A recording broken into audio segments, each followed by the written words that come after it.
I got Dallas at 5, and here's why, though. Check this out. Luka at home in the playoffs this year is giving you 26 and 11 and 8. Now, listen to that. You'd be like, well, that's pretty good, right? But only 39% shooting. But guess what he's doing on the road? 31, 9, and 9, 46 from the field, 37 from 3, and they're 6 and 2.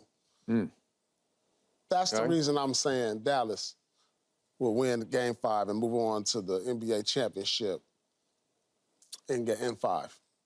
Simply because Luka likes to go on the road and play the villain. I mean, we all know that. They'll have Lively back, hopefully, and I know he's a big key, and we're not saying that they need him, but this is a guy, Luka, can win you a game by himself, and he loves to do it on the road. So I'm taking Dallas. I'm taking Dallas. All right. So he won one game on the road against Minnesota, and they had Rudy Gobert trying to... They beat him twice already. Twice. Yeah, but I understand, but the one was on the road. And Rudy Gobert, if I remember, if my mind serves me right, was the primary defender on the last shot. So you're not going to do that again. Luka can do that again. No, I'm saying Minnesota's not going to make that same mistake. I'm not saying that they will not make. I'm not saying that Luka will not knock a shot down and those sort of things. Look, a lot of the pressure, in my opinion, is on Dallas in this situation, as I said yesterday, Skip. If Minnesota goes to Dallas and they steal that one like they did yesterday, now all of a sudden you go back home, you 3-1. It's gotten so tight in Dallas that they can't shoot a BB out. Because if it goes to 3-2, now you really get ready to say, oh, my God, history's getting ready to happen. I agree with that. This young man has said he'll see you in Game 6. I can only go back to history and say I'll see you in Game 6 and 7, so get ready. We're going to handle business. He's putting himself out there so that the rest of his team can follow him. This is it's like a must-win situation for Dallas. But you know how it is, Paul. You up 3-0, you comfortable. Then all of a sudden, that lead starts to shrink. And now it's 3-1, and it's 3-2. Whether you're going home, you're going to Canada, you're going overseas, wherever you're going to play that 6th game, man, you're scared as hell. Because anything could happen at this moment. Like you say, it could be a toe here. It could be a blood knee there. It could be any of those. It could just be a bad shooting night. It could be a knee to the back of the neck to a play. Anything could happen. For a second last night, it looked like Derrick Jones Jr. had some kind of ankle or something. You know, he fell under the basket. Exactly. And so I'm like, uh-oh. What if? Yeah. And now you know Ant-Man realized he can get downhill. He can kick. He had 9 assists, one shy of a triple-double. And those guys were knocking down the shots as he was giving it to them. That's how he's able to get the 9 assists. Now, if he's giving it to you and you miss it, that's a different story. But now they feel good. In these games that they've played in, these 4 games, none of them was blowouts. They all came down to like 2-3 possession games in the last 5 or so minutes. So you know you close, whether it's at home or on the road. I got all the confidence in the world that Minnesota's going to go to 3-2 and cover this 4.5-point spread. Really? All the confidence in the world. They're coming back to Dallas then, huh? I believe cold-heartedly they're coming back to Dallas. Okay. All right. Seconds before this show started, we were listening to Lil Wayne's opening theme song. Oh, God. And the man across from me God. said, Jordan and LeBron debate, we should have a Jordan and Anthony Edwards debate. Anything to get you going. I know. And you were half kidding, but only half kidding. Just half kidding. Yeah. I hear you. I saw him last night make what I thought was a dagger, and then Luka did his miracle shot. But again, it felt like a dagger. It was 17 feet off the elbow, and he went up, and it was pretty uncontested, but he made it. And he'd been missing a lot of shots. But he made it uncontested, Skip, because originally he was at the 3. He pump fake, dude went by him, boom, to the elbow. He can do that every time he wants. Yeah, he can. Okay. So, to your point, here we go. We're back home, and the last time we were back home there, he's going up the tunnel in the 4th quarter getting freaking oxygen. They are at sea level, I think, because it's the land of 10,000 lakes. We're not mile high in Denver. And I'm like, come on, kid, you can't. If you have any remote similarities to Michael Jeffrey Jordan, you can't go up the tunnel in the 4th quarter to get oxygen at Minnesota. I don't want to hear it. I don't want to see it. And I'm with you. I don't want to hear anybody give him the tired excuse after the game. I'm with you. So you owe your team again for that one. You owe, because you're way better than that. Yeah. Are you hyperventilating? Are you feeling the weight of the world on your shoulders because the Keyshawn Johnsons out there are saying, I'm seeing a little Jordan here. I'm seeing young Jordan. And I'm saying, I'm seeing old Jordan there. I'm seeing an old, like, right? Because you can't do that. And you definitely can't do that in a game 5 at home to get you to game 6. And you don't think he don't know that, Skip? Okay, you got to. In all honesty, he knows that. He's a smart kid. He knows that. That's why he said what he said to Michael Parsons. That's why he said what he said. Okay. Yeah, he told Mike, I'll come back and give you. Mike was, we're going to get into this a little later, but Mike is wearing those AE ones, Anthony Edwards ones, and I'm like, Michael, why are you wearing his shoes? He was wearing a Luka jersey, so he's going 50-50, right? Okay, I got it. But probably an Adidas guy. Well, Micah might be an Adidas guy. I don't know. We'll find out. He could be. But this is an Adidas shoe, and Anthony said, "What's it, 14? Okay, I'll bring you a new pair back." Okay, we got that. I'll personally. And remember, Anthony was the one after Game 3 who marched right in the locker room and said, "Let's make history." Absolutely. Okay. All right.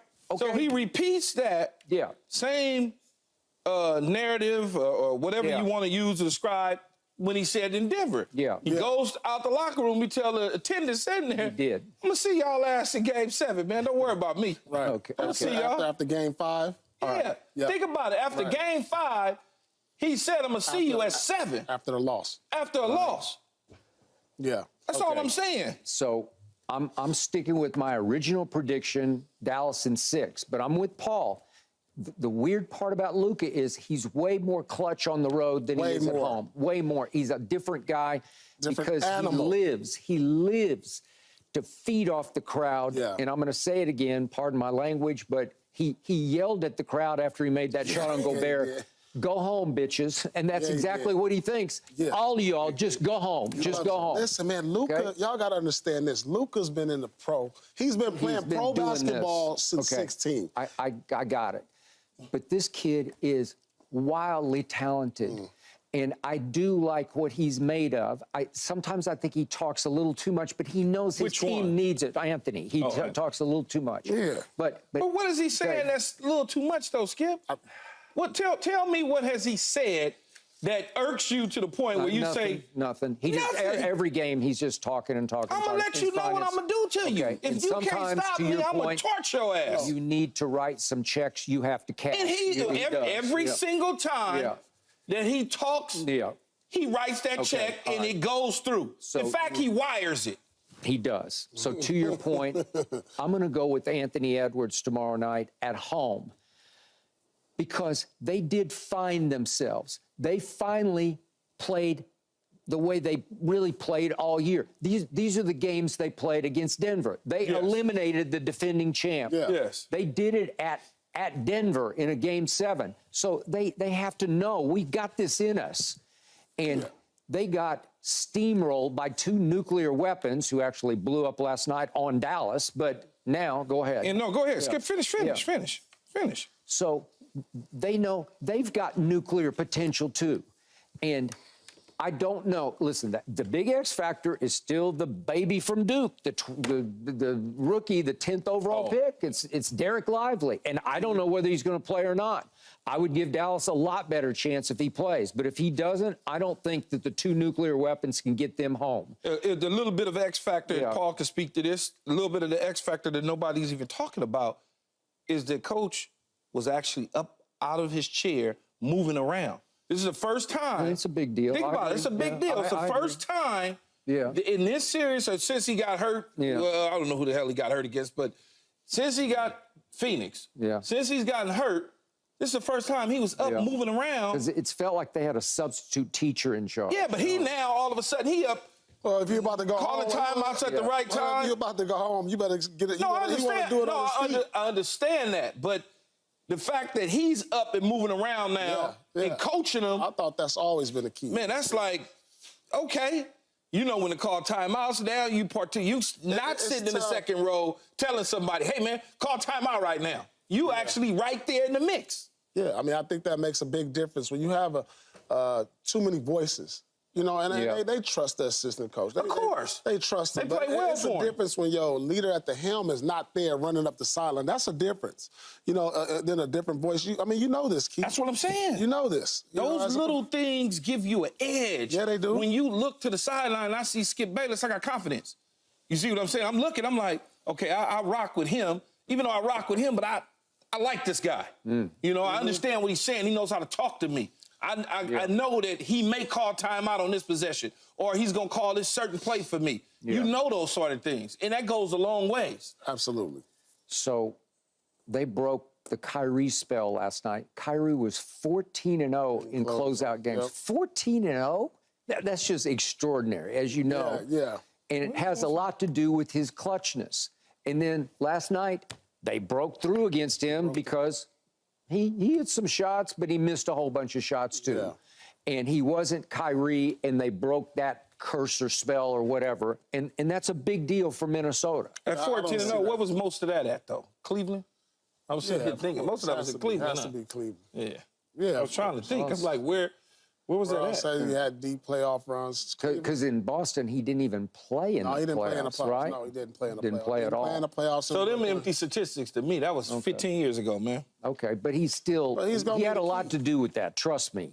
Because the bigger the game, the bigger the moment, the bigger he has always played until last night. I mean, and I showed you that bad late turnover, and he missed shots that he usually makes. Just like Luka is on the road, Kyrie's just the same way. He can be. Just the same way. He's one of those, he wants to get it done. I mean, there was no shot bigger than the shot he made in Golden State. I mean, you know, and I just see them getting it done. Kyrie knows he's the X factor. When he comes out aggressive and he's hitting shots and he's setting the tone, that's when I believe Dallas is at their best. So I expect them to come out with a big game. And this series is over. I think it is still over because all the pressure really is back on Minnesota. Really, I don't think the pressure's on Dallas.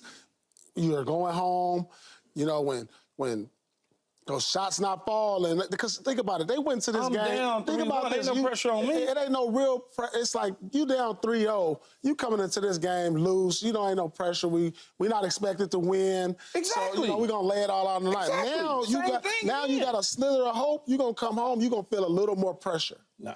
Yeah, you are. You not feeling nothing. I'm playing with house money right now, Paul. Nah.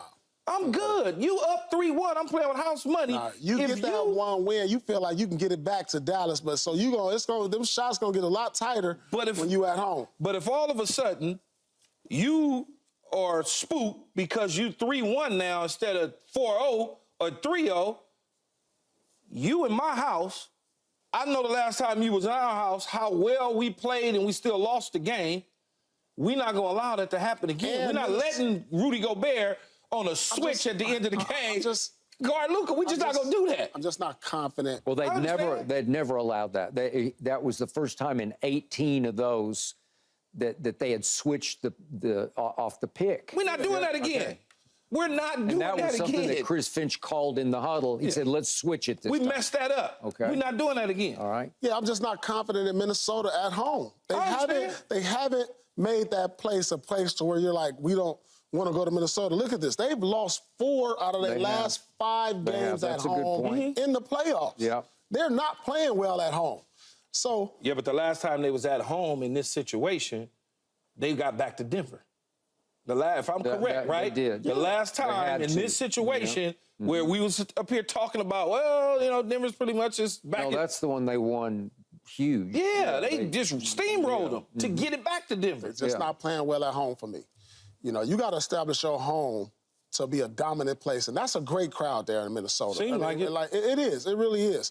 And when you don't play well at home, that can get into your head. They know that they ain't played well at home. Dallas, they know they play well on the road.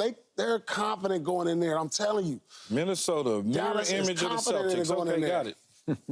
No. Yeah. No. Not at all. So we talked about the X factor that is Lively, a rookie energizer who just comes in and he's long and he's agile and he just plays with kid energy that they feed off on both ends of the floor. The other huge X factor for them has been P.J. Washington's catch and shoot threes, because against my Oklahoma City Thunder, a series that Kyrie called the toughest of my career, they closed them out in 6 at Oklahoma City, because that's what Luka does, right? But the shots were from P.J. Washington. He in that series, he went 23 of 49. 23 of 49. Every time he caught the ball and shot it, that's 47%. It was going in. Okay? In this series, he's now 6 of 27. So that's 22%. Yeah. So they have lost their X factor, where you can kick it to him and he makes one big shot that changes the whole game. Yeah, but he'll be back. Okay. He'll be back. You scared of Minnesota, man?